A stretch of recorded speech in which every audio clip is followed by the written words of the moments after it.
At the beginning of July, the Colombian government said 85% of the nation's schools must reopen for in-person classes after one of the longest lockdowns anywhere in Latin America. The remaining 15% had just weeks to do so. A school principal in a rural town called Tenjo, less than 2 hours outside of Bogotá, was hesitant. I think we weren't 100% ready. The first challenge was to get past the initial fear, then to have the infrastructure ready, and then talk to families and students.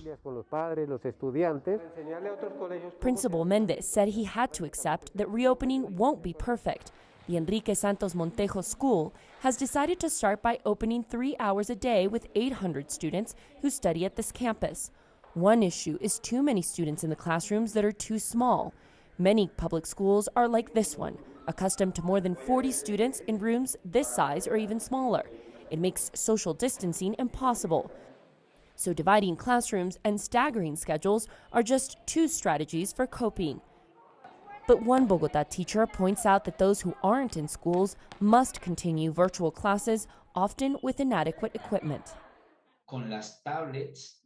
We are expected to do in-person class with 20, and the other 20 must connect through internet, through a conference. But we only have tablets.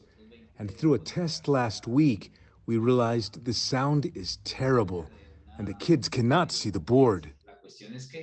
But the teachers union, one of the most powerful in Latin America, is protesting. Colombia has around 412,000 accredited teachers.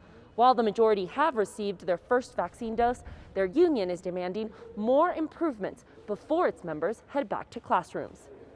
Principal Mendez says the pandemic has exposed deficiencies in Colombian education that teachers have been clamoring to fix for years.